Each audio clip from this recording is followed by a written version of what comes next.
हाँ तो lecture number 5 chemical bonding अपना है। केमिकल बॉन्डिंग, हाँ केमिकल बॉन्डिंग अपना ये है, ठीक है।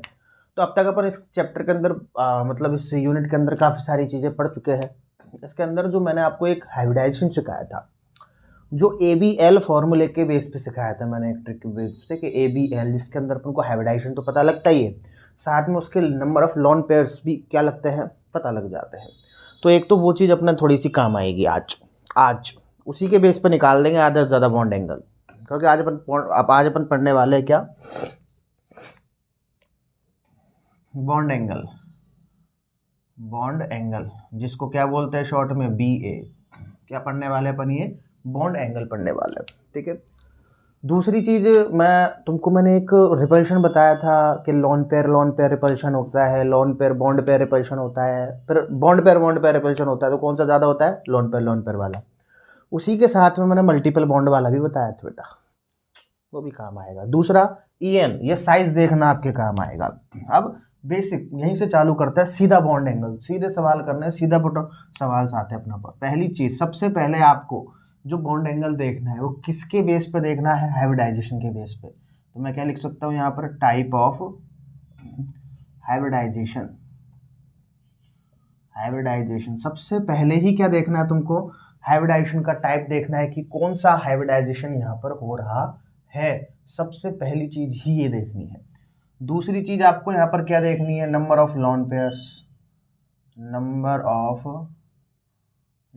पेयर्स, या फिर मैं बोल दूं शॉर्ट में इसको LP।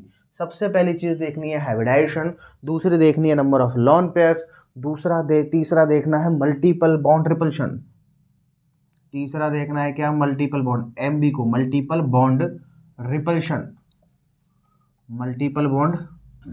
ध्यान में आ जाएगी बात। फिर चौथी चीज आपको देखनी है साइज ऑफ सेंट्रल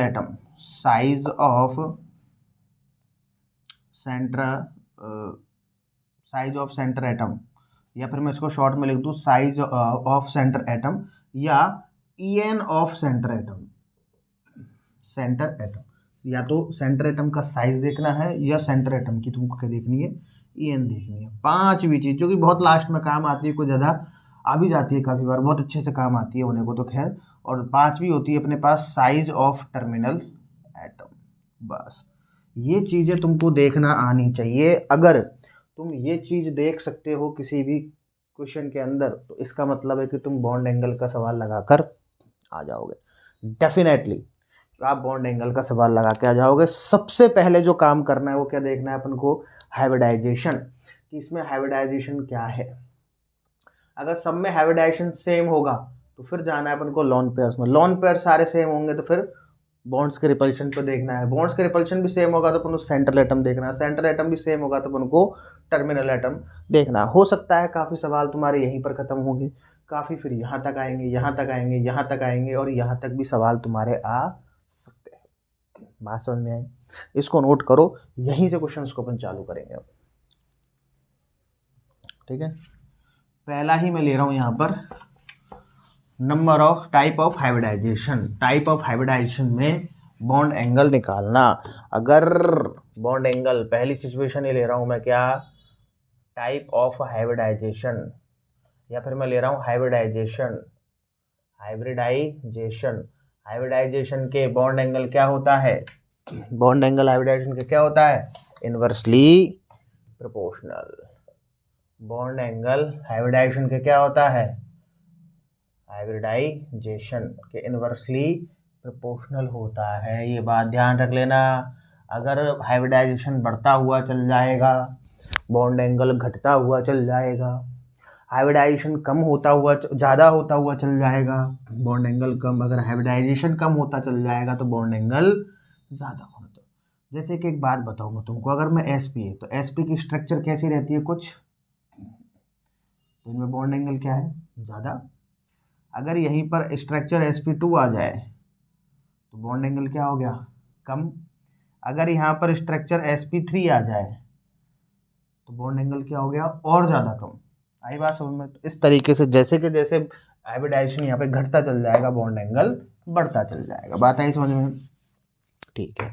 बात वो नहीं है कि बात समझ में आई है नहीं आई है, बात ये है कि आप सवाल लगा पा रहे हो नहीं लगा पा रहे। मैं आपको सवाल देख लेता हूँ 1 सेकंड के लिए, बस मेरे को 1 सेकंड देना। CCl4, BCl3 और BeCl2। ओके, पहला सवाल है CCl4, ओके, BCl3 और आपका है BeCl2। बताओ इसके अंदर तुम कैसे चेक करोगे। बेसिक आइडिया है, सबसे पहला मैं ही आपको बता देता हूँ। सबसे पहले अपन को हाइब्रिडाइजेशन चेक करना है। हाइब्रिडाइजेशन कैसे चेक करते हो, AB वाले फॉर्मूले से, AB4L, AB3L और AB2L, इतना तो हर कोई लिख लेता है, मैंने बता रखा है। लोन पेयर निकालने की बात है। कार्बन के पास वैलेंस शेल में इलेक्ट्रॉन 4, 4 से 4 क्लोरीन जुड़ रहे हैं, लोन पेयर 0। वैलेंस शेल में इलेक्ट्रॉन कितने, 3, 3 से 3 जुड़ रहे हैं, लोन पेयर 0। वैलेंस शेल में इलेक्ट्रॉन कितने, 2, 2 से 2 जुड़ रहे हैं, लोन पेयर 0। ये बात हुई है। इसका मतलब इसका हाइब्रिडाइजेशन क्या हो जाएगा तुम्हारे पास, sp3। इसका हाइब्रिडाइजेशन कितना हो जाएगा तुम्हारे पास, sp2। और इसका हाइब्रिडाइजेशन कितना हो जाएगा तुम्हारे पास, sp। मीन्स जहां हाइब्रिडाइजेशन घट रहा है, जहां हाइब्रिडाइजेशन घट रहा है, बॉन्ड एंगल ऑटोमेटिकली क्या हो जाएगा वहां पर, increase. That's so simple question. ऐसे क्वेश्चन आते हैं तुम्हारे फुद्दू वाले, बात आई समझ में, ठीक है। दूसरा क्वेश्चन तुम लिख ले तो CCl4, दूसरा क्वेश्चन CCl4 का है तुम्हारा, और CO32 माइनस, CO32 माइनस और CO3, इसको करो, CO2 ले लो, 3 में सेम हो जाएगा ना बेटा, वो ले लो CO2, इसको करो, फटाफट करो, hand to hand. Recorded video pause करके कर लेना, मैं बताता हूँ। यहाँ पर सबसे पहले आप हाइब्रिडाइजेशन देख लो, AB4L, AB4L, यहाँ पर AB3L निकालना है अपन को, यहाँ पर भी AB2L। ये मैं AB क्या कर रहा हूँ, तुम बीच लेक्चर में आओ बेटा, हाइब्रिडाइजेशन वाला लेक्चर देख के आओ, AB सब समझ में आ जाएगा। AB4L, 4 के 4 जुड़ रहे हैं, वैलेंस शेल में इलेक्ट्रॉन कार्बन के 4, 4 से 4 जुड़ रहे हैं, लोन पेयर 0। वैलेंस शेल में इलेक्ट्रॉन कितने, 4, 4 माइनस कितने आ गए, 2, 4 और 2 6, 4 और 2 6। भाई जैसे माइनस हो जाता है तो प्लस हो जाता है। जब भी कोई कंपाउंड के ऊपर माइनस लगा होता है तो उसमें इलेक्ट्रॉन्स क्या हो जाते हैं, उतने ही जुड़ जाते हैं, जितना प्लस लगा होता है उतने इलेक्ट्रॉन्स घट जाते हैं। तो कार्बन के पास कितने थे, 4, 2 आने की वजह से 4 से कितने हो गए, 6, 2 और जुड़ गए। अब एक ऑक्सीजन कितने से जुड़ती है, 2 से, तो 3 ऑक्सीजन किससे जुड़ेगी, 6 से, यानी कि अगेन लोन पेयर क्या है तुम्हारा 0। 4 और 2 ऑक्सीजन किससे जुड़ेगी, 4 से, यानी कि लोन पेयर फिर 1 0। जिसको हाइब्रिडाइजेशन नहीं आ रहा, मैं लिटरली बता रहा हूँ, हाइब्रिडाइजेशन की वीडियो देख के आओ, बहुत काम आएगा लाइफ में तुम्हारा हाइब्रिडाइजेशन है। केमिस्ट्री में इवन क्या हो जाएगा, sp3, sp2 और sp, किसका ज़्यादा होगा, इसका ज़्यादा होगा। क्यों, जहाँ हाइब्रिडाइजेशन घट रहा है बॉन्ड एंगल वहीं पे बढ़ रहा होगा। इनकी स्ट्रक्चर बनाकर भी तुम देख सकते हो, मैं स्ट्रक्चर बनवाना भी सिखा के आया हूँ पिछले ही लेक्चर में, BSc थ्योरी के अंदर। बात आई समझ में, इसको नोट करो। अब अपन चलते हैं बॉन्ड लोन पेयर वाले के, समझ में आ गया तुमको कि कैसे हाइब्रिडाइजेशन वाले सॉल्व करने हैं। तुमको आवाज़ आ रही नहीं आ रही मेरी बेटा, आनी तो चाहिए यार आवाज़, ठीक है। पिछली वीडियो में स्टार्टिंग में मिस्टेक हो रही थी कुछ, हाँ, तो उसकी वजह से था थोड़ा सा, ठीक है। अब जितने भी हाइब्रिडाइजेशन के सवाल होंगे क्या निकाल लेंगे आपको बॉन्ड एंगल में, सबसे पहले क्या देखना है, हाइब्रिडाइजेशन। अब मैं यहाँ पर लोन पेयर ले रहा हूँ, लोन पेयर की सिचुएशन कब आएगी, सॉरी इसको मैंने क्यों मिटा दिया यार, ये तो तुम्हारा हाइब्रिडाइजेशन रहा है, मैं यहाँ पर ले रहा हूँ क्या, अब लोन पेयर। अरे यार क्या कर रहा हूँ मैं, यहाँ पर जो अपना बॉन्ड एंगल है, ये बॉन्ड एंगल इनवर्सली प्रोपोर्शनल होता है किसके, लोन पेयर के। अगर लोन पेयर्स के नंबर बढ़ रहे हैं, अगर लोन पेयर्स के नंबर बढ़ रहे हैं, पर नंबर ऑफ लोन पेयर लिख लो, नंबर ऑफ लोन पेयर। अगर लोन पेयर्स के नंबर बढ़ रहे हैं बॉन्ड एंगल घट रहा है, अगर लोन पेयर्स के नंबर घट रहे हैं तो लोन पेयर बॉन्ड एंगल बढ़ रहा है। अब इसके भी सवाल देख लो कि साहब आप बॉन्ड लोन पेयर पे क्यों गए, जब हाइब्रिडाइजेशन सेम होगा इस तभी तो जाएंगे। तो एग्जांपल ले लो, CH4 हो गया, NH3 हो गया और H2O हो गया, इसके एग्जांपल लो। इसके एग्जांपल में लूँगा तो AB4L0, AB3L0 और AB2L सॉरी L1 और Ab2 L2। ये आ गया ना। ऑक्सीजन के वैलेंस शेल में कितने इलेक्ट्रॉन? 6। जुड़े कितने हैं? 2। बचे कितने? 4। 4 बचे तो 4 इलेक्ट्रॉन से कितने लोन पेयर आते हैं? 2 लोन पेयर। मैं अभी भी बता रहा हूँ, हाइब्रिडाइजेशन नहीं आ रहा तुम्हारे, तुम जाओ पिछले लेक्चर में, इसको बाद में देखना, तुम उड़ जाएगा पूरा बॉन्ड एंगल, देखने कोई फायदा नहीं है। इसका हाइब्रिडाइजेशन sp3, इसका हाइब्रिडाइजेशन sp3, इसका हाइब्रिडाइजेशन भी क्या है तुम्हारा? sp3। हाइब्रिडाइजेशन सब में क्या आ गया? सेम। तो दूसरा क्राइटेरिया क्या था? Number of lone pairs. Number of lone pair ज्यादा कहाँ पर है? यहाँ पर। कम कहाँ है? यहाँ। और कम कहाँ है? यहाँ। तो जहां पर नंबर ऑफ लोन पेयर सबसे कम, वहीं पर बॉन्ड एंगल सबसे ज्यादा होगा। तो बॉन्ड एंगल किसका ज्यादा हो जाएगा तुम्हारा? इसका ज्यादा हो जाएगा। अरे बात समझ में आई नहीं आई महाराजो? बात समझ में आई नहीं आई? तो अगला सवाल लिखो। NH4 प्लस और NH3 NH2 माइनस। देखो Ab4 5 होते हैं, 4 हो गए, लोन पेयर कितना है? 0। Ab3 Ab2 Ab3 5 होते हैं, 5 में से 3 तो जुड़ गए, बचे कितने? 2, यानी कि एक क्या जाएगा तुम्हारे पास? Lone pair. ये भी क्या है तुम्हारा? 4 होने की वजह से sp3, 4 होने की वजह से sp3। यहाँ पर लोन पेयर कितने हैं? 5। सॉरी, बैलेंस वाले इलेक्ट्रॉन कितने हैं? 5। 5 में से एक और जुड़ गया, 6 हो गए, 6 में से 2 जुड़ गए, बचे कितने? 4, यानी कि 2 कितने आ गए? Lone pair. यहाँ भी कितना है? sp3। हाइब्रिडाइजेशन सब में क्या है? सेम, लेकिन लोन पेयर सबसे ज़्यादा कहाँ आ रहे हैं? यहाँ। कम यहाँ पर, सबसे ज़्यादा कम यहाँ पर। तो जहाँ पर लोन पेयर्स ऐसे कम कम आ रहे हैं, यानी कि जहाँ नंबर ऑफ लोन पेयर्स कम होंगे, बॉन्ड एंगल क्या हो जाएगा? बढ़ जाएगा। इस तरीके से क्या आता तुम्हारा? Bond angle. अगेन बता रहा हूँ मैं, जो मेरा हाइब्रिडाइजेशन का लेक्चर देख के आया है वो सब समझ रहा होगा कि ABL क्या कर रहा हूँ मैं। बात आई समझ में? यहाँ आने से पहले मैं कह रहा हूँ बॉन्ड एंगल समझ में ही नहीं आएगा तुम्हारा, ठीक है? यहाँ आने से पहले हाइब्रिडाइजेशन वाला लेक्चर देख के आओ, जाओ निकलो, देख के आओ पहले बेटा, तब जाके तुम्हारे हाइब्रिडाइजेशन समझ में आएंगे कि मैं कैसे इनको फटाफट फटाफट लिख पा रहा हूँ। तुम भी ऐसे चुटकियों में लिख दोगे इनको, एक बार लेक्चर देख लो बस, ठीक है ना? ओके, ये वाला हो गया। अब आता है मेरे पास मल्टीपल बॉन्ड रिपल्शन वाला। अब देखो बेटा, आपको एक चीज पता है,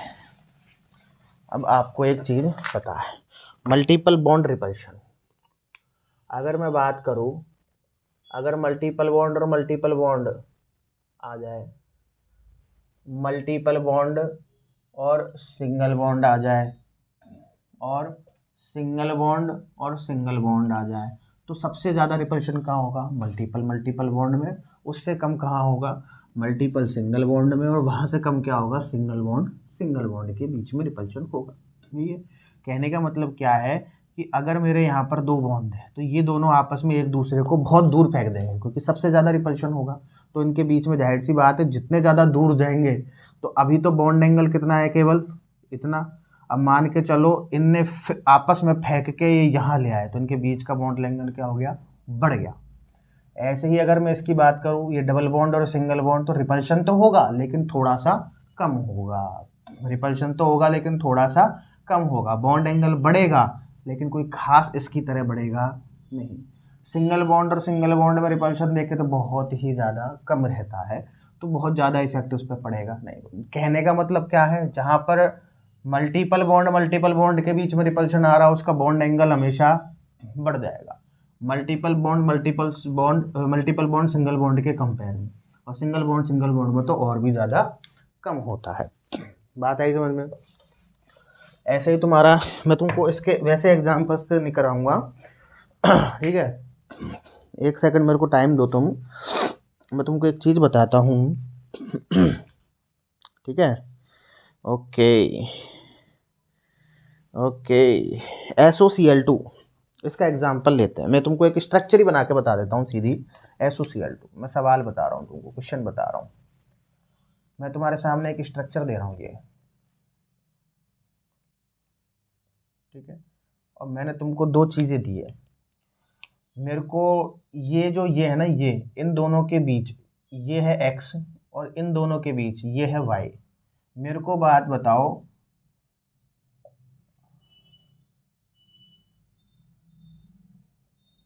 इन x and y, which bond angle is maximum? किसका बॉन्ड एंगल मैक्सिमम होगा बताओ। मेरे को एक चीज बताओ, इस चीज के अंदर अगर मैं देखूं तो ये देखो, ये x में किसके बीच में रिपल्शन हो रहा है? Multiple bond single bond.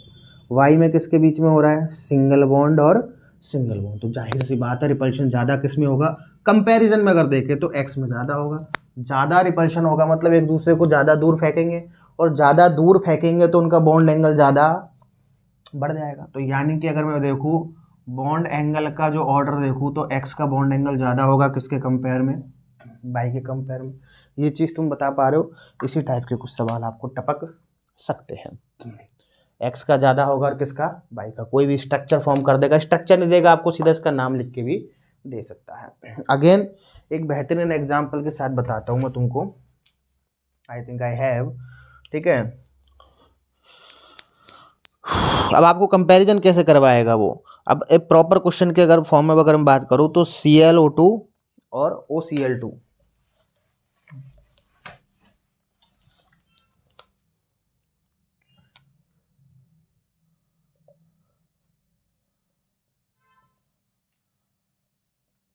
OCl2, ठीक है, ClO2 माइनस और OCl2। अब मेरे को इसमें बताओ बॉन्ड ऑर्डर। अब तुम्हारे पास कुछ भी नहीं है, मैं नहीं कह रहा तुमको मल्टीपल बॉन्ड से निकालना है, तो सबसे पहली चीज़ क्या आएगी कि यार हाइब्रिडाइजेशन निकाला जा सकता है, तो हाइब्रिडाइजेशन से निकालो। Ab2L, Ab2L, क्लोरीन है, क्लोरीन के पास कितने होते हैं? 7 हो गए, कितने? 8। 8 में से कितने जुड़ गए? 4 जुड़ गए, बचे कितने? 4 यानी कि 2। ऑक्सीजन है, ऑक्सीजन के पास होते हैं 6, 6 में से 2 जुड़ गए, बचे कितने? 4, 4 में से कितने? 2 लोन पेयर। यानी कि इसका हाइब्रिडाइजेशन भी क्या है तुम्हारे पास? sp3। इसका हाइब्रिडाइजेशन भी क्या है? sp3। इसके पास जो लोन पेयर है वो भी कितने हैं? 2। इसके पास जो लोन पेयर है वो भी कितने हैं? तो अब बात किसकी आती है? अब बात आती है सर मल्टीपल बॉन्ड है, मल्टीपल सिंगल बॉन्ड रिपल्शन है। इसके लिए क्या करना है? इसके लिए सर आपकी स्ट्रक्चर बनेगी। स्ट्रक्चर बनाओ। Cl है, sp3 है, sp3 है, sp2 है, कहीं पर भी आप कुछ भी लगा सकते हो, डजंट मैटर, स्ट्रक्चर आप बना सकते हो। sp3 है, जनरल स्ट्रक्चर sp3 है, देखो Cl।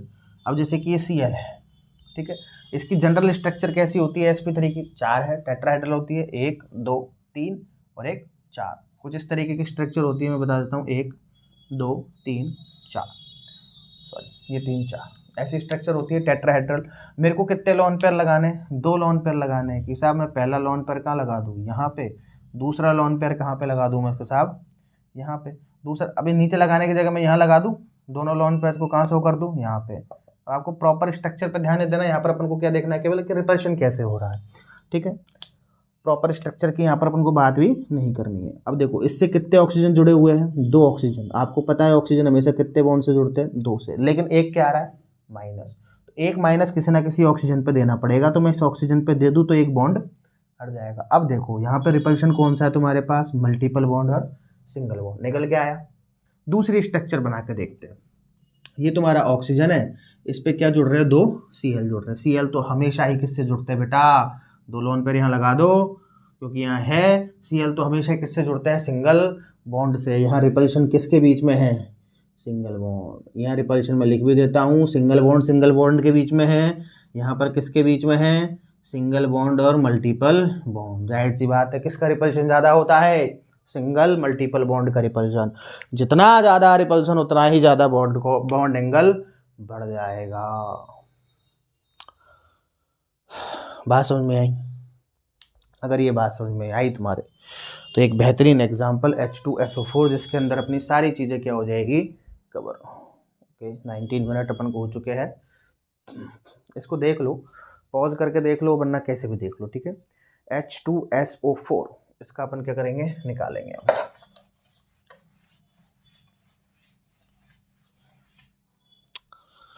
इस एक के अंदर मैं आपको क्या दूंगा, सिचुएशन दूंगा। जैसे कि एक है, मैं इसको क्वेश्चन के फॉर्म में नहीं दे रहा आपको, H2SO4, ठीक है।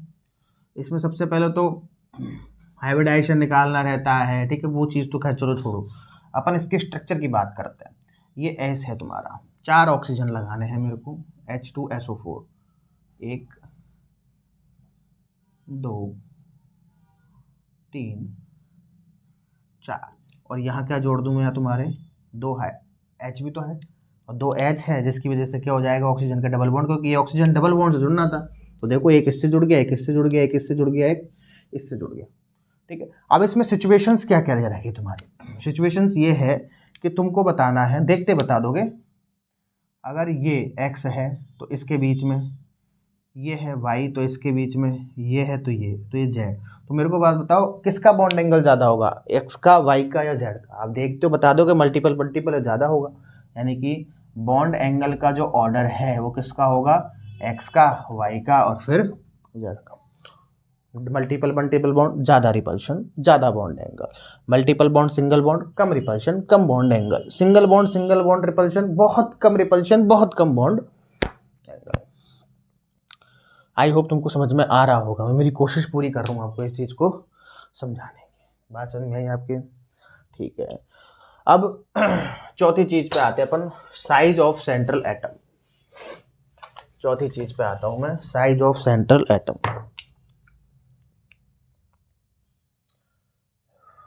हाँ, बॉन्ड एंगल इनवर्सली प्रोपोर्शनल होता है किसके, साइज ऑफ सेंट्रल एटम के, या आप लिख सकते हो डायरेक्टली प्रोपोर्शनल होता है किसके, EN ऑफ सेंट्रल एटम के। ये बड़ी अच्छी चीज़ है बेटा, ध्यान देना इस पर तुम थोड़ी सी, ठीक है। साइज अगर देख रहे हो तो इन्वर्सली के तौर पर देखोगे, अगर EN देख रहे हो तो आप डायरेक्टली प्रोपोर्शनल के तौर पर देखोगे। इसका एग्जाम्पल मैं आपको करा देता हूँ, NH3PS3, ओके।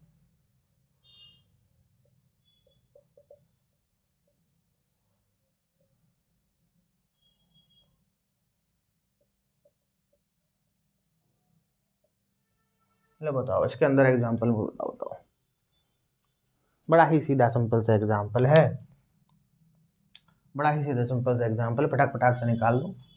हाइब्रिडाइजेशन, एक तो यार वायर बीच में आता है, इसकी वजह से शायद आपकी आवाज़ अटकती है, मेरे को समझ में आ रहा है धीरे धीरे कुछ कुछ। क्या निकलेगा, AB3L1, ये भी AB3L1। देखो नाइट्रोजन है, नाइट्रोजन का ही पूरा ग्रुप है, तो इसके पास अगर बैलेंस शेल में 5 इलेक्ट्रॉन है तो इन सबके पास क्या होंगे, 5 इलेक्ट्रॉन्स होंगे। तो यानी कि हाइब्रिडाइजेशन क्या आने वाला है अपने पास, जाहिर सी बात है 3L1 AB3L1। हाइब्रिडाइजेशन क्या है तुम्हारा, sp3। हाइब्रिडाइजेशन क्या है तुम्हारा, sp3। हाइब्रिडाइजेशन क्या है तुम्हारा, sp3। हाइब्रिडाइजेशन क्या है तुम्हारा, sp3। सबके पास लोन पेयर भी क्या है, सेम है।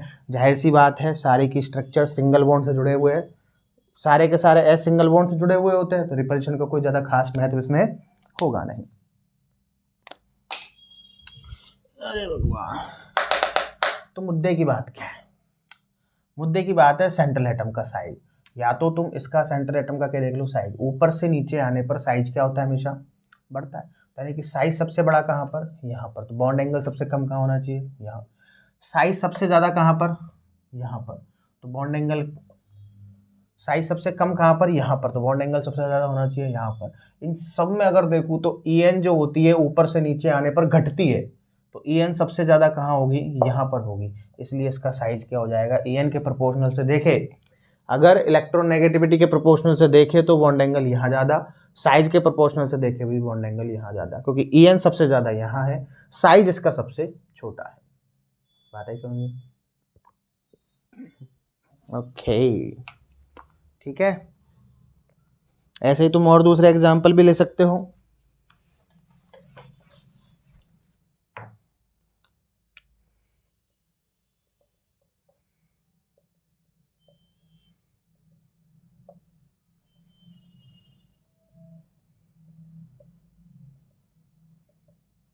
इसका ले लो,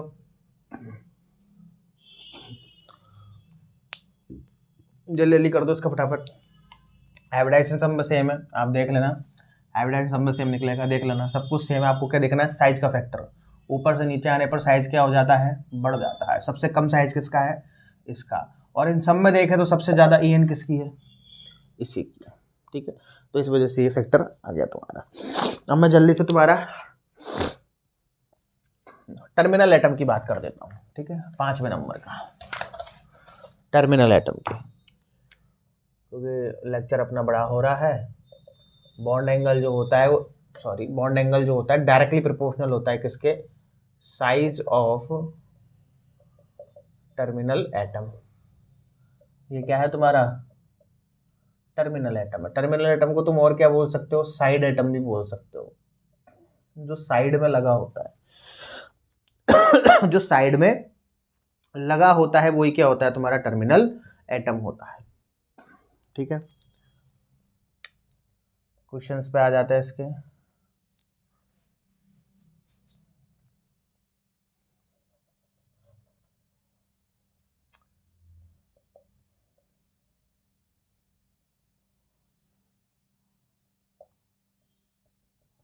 लो बताओ, फटाफट बताओ, फटाफट फटाफट। फॉस्फोरस है, फॉस्फोरस फॉस्फोरस फॉस्फोरस 3 है, फॉस्फोरस से 3 जुड़ रहे, फॉस्फोरस से 3 जुड़ रहे, सारे सिंगल बॉन्ड से जुड़ते हैं। तो यानी कि सबका हाइब्रिडाइजेशन क्या होना चाहिए था, सेम होना चाहिए था। सबके पास लोन पेयर भी ऑटोमेटिकली क्या आ जाएंगे, सेम आ जाएंगे।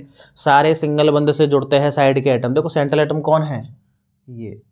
तो साइड कौन हुए, फ्लोरो क्लोरो ब्रोमो आइडो। सारे सिंगल बॉन्ड से जुड़ते हैं, तो बॉन्ड रिपल्शन का भी कोई यहाँ पर दिक्कत वाली बात आने वाली नहीं है। सेंट्रल एटम सबका पी सेम है। अब बचा क्या लास्ट ऑप्शन अपने पास, साइड एटम। तो साइड एटम क्या है, साइड एटम का साइज जैसे बड़ा होगा, ऊपर से नीचे आने पर साइज क्या होता है, हमेशा बढ़ता है।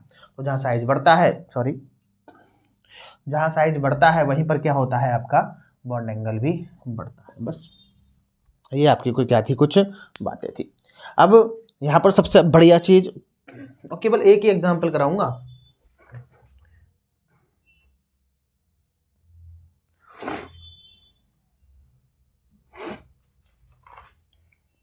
ठीक है ना,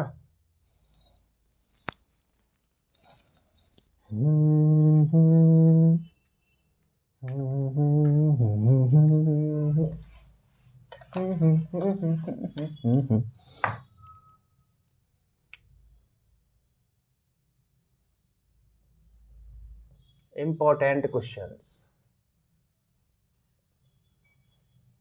सबसे पहला, ठीक है, ध्यान से देखना यार बेटा, बस ज़्यादा वो मत करना। BF3 BCl3 और BR3, BF3 BCl3 और BR3।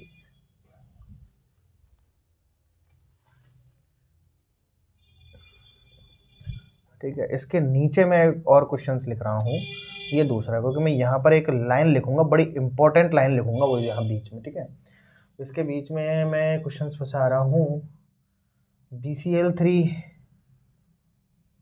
और AlCl3, BCl3 और AlCl3। Okay,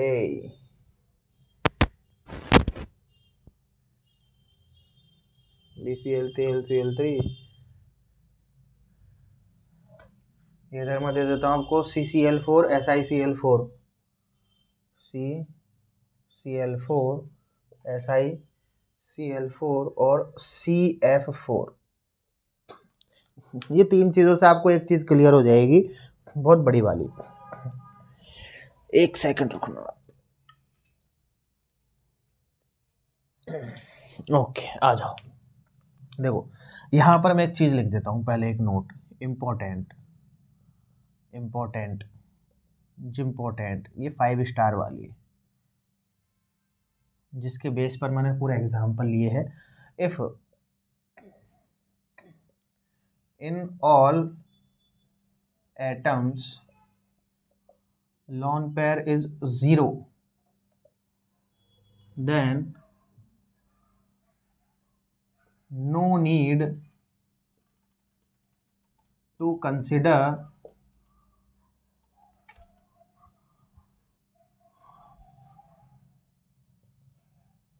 size of central atom and size of terminal atom.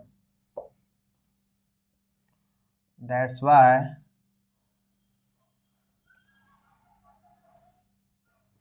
in all bonds, in all compounds which have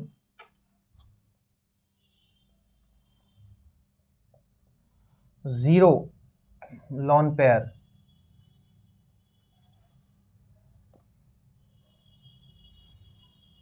have same bond angle। मैंने क्या बोला कि अगर सभी कंपाउंड्स के अंदर, अगर सभी कंपाउंड्स के अंदर number of lone pair zero आ जाए, सब के अंदर number of lone pair zero आ जाए, तो आपको सेंट्रल एटम पे, टर्मिनल एटम पे जाने की जरूरत है ही नहीं, बिल्कुल भी नहीं है। और अगर सब पे ही जीरो आ रहा है तो यानी कि सबका बॉन्ड एंगल क्या हो जाएगा तुम्हारा, सेम हो जाएगा। अब आ जाओ तुम एग्जाम्पल करने पे।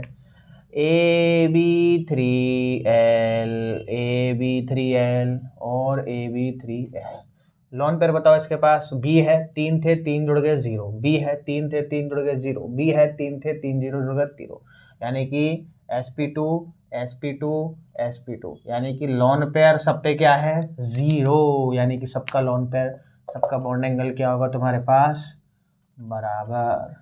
बेहतरीन सवाल। इधर देखो AB3L 3 थे 3 जुड़ गए लॉन पेयर 0, 3 होते हैं 3 जुड़ गए लॉन पेयर, एल होने के बाद 3 होते हैं ना, हाँ 3 हो गए। ये भी क्या है sp2 और ये भी क्या है तुम्हारा sp2, इसके पास भी क्या होगा, बराबर। बेहतरीन, फोड़ दिया। इधर देखो AB4L और AB4L, यहाँ पर 4 थे, 4 वैलेंस इलेक्ट्रॉन 4 जुड़ गए 0, 4 वैलेंस इलेक्ट्रॉन 4 जुड़ गए 0, 4 वैलेंस इलेक्ट्रॉन 4 जुड़ गए 0, यानी कि लॉन पर सबके पास क्या है, 0। सबका बॉन्ड एंगल क्या होगा तुम्हारा, सेम। अगर बॉन्ड एंगल, अगर आपका लॉन पेयर निकालते टाइम लॉन पेयर अगर शून्य, अगर लॉन पेयर 0 आ रहा है, आगे जाने की जरूरत ही नहीं है, सवाल यही खत्म हो जाता है बॉन्ड पेयर का। अगर लॉन पेयर सबके पास 0 है, सीधा ठोक दो क्या, ताली। ताली में क्या दोनों को बराबर, क्या आ जाएगा, ये बराबर आ जाएगा। मेरी बात समझ में आई क्या? अगर मेरी बात समझ में आ गई है,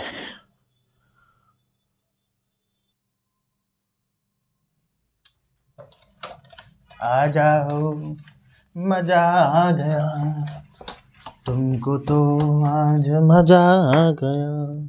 एक अच्छा सा सवाल है, उसके बाद भी एंड नहीं करेंगे क्योंकि सेकंड लास्ट सवाल है ये।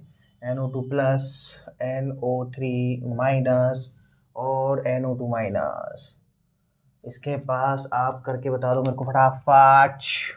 5 थे, 4 रह गए लॉन पेयर 0, 3 थे 6 हो गए लॉन पेयर 0, AB2 5 थे 6 हो गए 4 जुड़ गए, लोन पेयर कितना आ जाएगा, 1। इसके पास sp हाइब्रिडाइजेशन, ये तुम्हारा sp2 हाइब्रिडाइजेशन, ये तुम्हारा sp2 हाइब्रिडाइजेशन, और ये क्या है तुम्हारा, ये क्या है तुम्हारा sp2 हाइब्रिडाइजेशन। अब देखो बेटा sp2 sp3, ये तो आपको पता है। सबसे पहला फैक्टर तो क्या होता है, टाइप ऑफ हाइब्रिडाइजेशन, हाइब्रिडाइजेशन सबसे कम यानी कि बॉन्ड एंगल सबसे ज़्यादा। हाइब्रिडाइजेशन सेम पड़ गया, लेकिन लोन पेयर क्या है यहाँ पर आ रहा है, यहाँ पे लोन पेयर नहीं आ रहा, तो जाहिर सी बात है जहाँ लोन पेयर आ गया और कम हो गया हाइब्रिडाइज बॉन्ड एंगल, यानी कि ज़्यादा किसका होगा, ऑलमोस्ट इसी का ज़्यादा होगा। ठीक है, ये बात आपकी हो गई। यहाँ पर एक लास्ट और एक फाइनल सवाल है जो कि बड़ा अच्छा सवाल है, उसको देखना पड़ता है अपन को। ठीक है, और ये तुमको याद भी रखना है थोड़ा सा।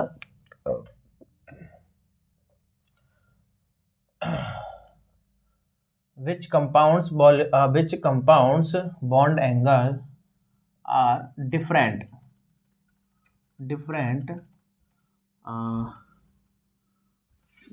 from their theoretical values, अपन बोल सकते हैं एक्सपेरिमेंटल वैल्यूज बोल सकते हैं, theoretical वैल्यूज बोल सकते हैं, जो भी है अपन को डिफरेंट देखना है। ठीक है, इनमें सबसे पहला कंपाउंड है आपका NH3, दूसरा है आपका H2O, ओके, तीसरा है आपका CH4, एंड अगेन चौथा है आपका, इसको ऐसे लिख लेते हैं, NH3 हो गया, H2O हो गया, तीसरा हो गया आपका CH4 एंड चौथा हो गया आपका CH3OCH3 CH3OCH3 ठीक है। अब यहाँ पर चलो CH3OCH3 ठीक है, ऑक्सीजन है, ऑक्सीजन से दो एटम जुड़ रहे हैं, सेंटर एटम तो यही है ना।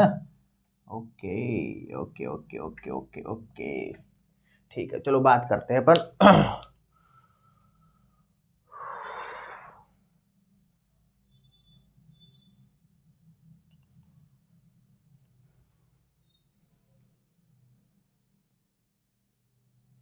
ओके ठीक है, अब अच्छा दिख रहा है।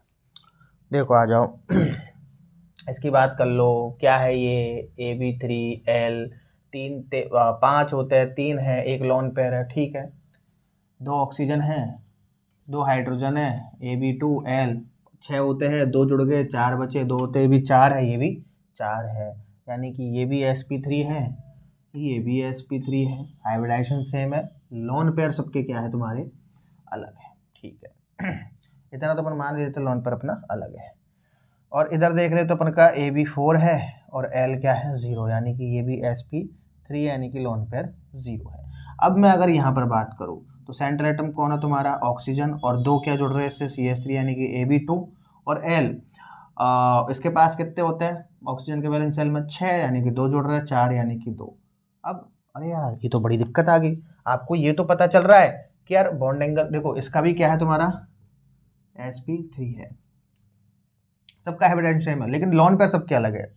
इसको तो दूर ही हटा दो, ये तो सब ज़्यादा होगा ही होगा, ये तो सबसे ज़्यादा होगा ही होगा, ये तो अपन मानते ही है। लेकिन यहाँ पर और कौन सा sp3 के अकॉर्डिंग कहाँ गया ये L, इसको हटा दो, ये 2 लोन पेयर आ रहे हैं, इसको हटा दो। अब यहाँ पर भी तो 2 लोन पेयर ही है, यहाँ पर भी तो 2 लोन पेयर ही है। अब यहाँ पर आप कैसे डिसाइड करोगे बेटा, यहाँ पर आप कैसे डिसाइड करोगे, एक सेकंड रुकना, एक नेक्स्ट क्वेश्चन की ओर सोच रहा हूँ मैं, अभी अभी दिया है मेरे को कि अपन ये भी करा सकते हैं क्या। ओके ठीक है, जो भी है देख लेंगे अपन, ठीक है। अब देखो इसके बीच में तो अपना कोई कन्फ्यूजन है ही नहीं, उसको छोड़ दो। अपन की बात आ रही है कि यहाँ भी 2 लोन पेयर थे, sp3 ये भी था, sp3 ये भी था, यहाँ भी 2 लोन पेयर है, यहाँ भी 2 लोन पेयर है, इन दोनों में से क्या होगा, इन दोनों में से कौन ज़्यादा होगा, इन दोनों में से कौन ज़्यादा होगा, इसको जानने के लिए अपन को थोड़ी सी बुद्धि लगानी पड़ेगी। और वो बुद्धि क्या कहती है अपन की, इसको स्ट्रक्चर को रीड्रॉ करो आप, इसको तो यहीं रख देता हूँ मैं। इस स्ट्रक्चर को जब आप बनाओगे तो इसके पास लोन पेयर कितने होते हैं, ऑक्सीजन के पास 2, तो ये 2 लोन पेयर के साथ ऑक्सीजन कहाँ रहा तुम्हारा, ये रहा, ये रहे क्या तुम्हारे पास CH3, ये CH3 बना दूँ मैं, एक CH3 मैंने तुम्हारा ये बना दिया। अब ये कहने का क्या मतलब आ रहा है कि यहाँ पर तो था, अगर मैं इस ऑक्सीजन इसकी स्ट्रक्चर बनाऊँ तो के साथ 2 लोन पेयर तो यहाँ भी थे, और यहाँ पर क्या लगे हुए थे H, लेकिन इनका कोई फ़ायदा इतना ज़्यादा, इनके बीच में कोई ज़्यादा रिपल्शन होता नहीं है। लेकिन यहाँ पर कार्बन तो थोड़ा बड़ा है ना, कार्बन का साइज़ तो क्या है थोड़ा सा अच्छा है, इसकी EN भी क्या है ज़्यादा, तो इनके बीच में जो है वो रिपल्शन ज़्यादा हो जाता है, मोर रिपल्शन, और इनके बीच में क्या है ये लेस रिपल्शन है, तो इनको थोड़ा ही छोटा ही बना दो लो, लेस रिपल्शन है तो लेस रिपल्शन, तो इनका तो बॉन्ड एंगल में कुछ ज़्यादा फर्क पड़ा नहीं, लेकिन इनमें जैसे ही थोड़ा सा मोर रिपल्शन हुआ तो इनका बॉन्ड एंगल क्या हो गया, थोड़ा सा बढ़ गया। तो अगर मैं यहाँ पर H2O का और अगर मैं यहाँ पर CH3 का होल ट्वाइस O, इसको ऐसे लिख सकता हूँ ना माँ, इसमें अगर मैं बात करूँ तो दोनों के पास क्या है sp3 है, दोनों के पास लोन पेयर कितने हैं नंबर्स में 2 है, लेकिन अगर जो एंगल बड़ा होगा वो एंगल किसका बड़ा होगा, हमेशा CH3 का होल ट्वाइस O। अगर आप ऐसी सिचुएशन में कभी फंसते हो तो आपको क्या देखना है, हमेशा स्ट्रक्चर को खोल करके देखना है और फिर डिसाइड करना है कि बॉन्ड एंगल क्या होगा, ठीक है। तो बॉन्ड एंगल की कहानी थी ये, थोड़ी सी अपने को क्रिटिकल रही, दिमाग पर थोड़ा जोर आया हो तो कोई बात नहीं, उसको फिर से देखना, ठीक है। थोड़ी सी प्रॉब्लम आ सकती है तो लास्ट के सवालों में आ सकती है, इनको थोड़ा सा देखना सीखो। हालांकि मेरे को एक दो तीन चार, दो तीन क्वेश्चन और कराने थे, लेकिन ठीक है, लेकिन वो नॉर्मल क्वेश्चन है जो इंपॉर्टेंट, जो अच्छे बनते हैं कि इनको किस तरीके से अपन डील कर सकते हैं, कि भाई ऐसी सिचुएशन आ गई तो अपन क्या करेंगे। फिर मैंने तुमको एक चीज़ वो बताई कि लोन पर सब में जीरो आ जाए तो उस टाइम पे क्या करना चाहिए। तो वो सारी क्रिटिकल चीज़ें मैंने वहाँ पर दिखा दी आपको। इसके अलावा कुछ बनती है तो अपन आगे डिस्कस कर ही लेंगे, ऐसी कोई बात नहीं, कुछ जा थोड़ा ना रहे, वक्त थोड़ा ना रहे। तो बहुत बहुत धन्यवाद। यहाँ तक आ गए तो यहाँ तक आ ही गए हो, भेज देना जिसको भेजनी हो तुमको, जहाँ पसंद हो। और बस मिलते हैं अगले लेक्चर में। Tata bye bye.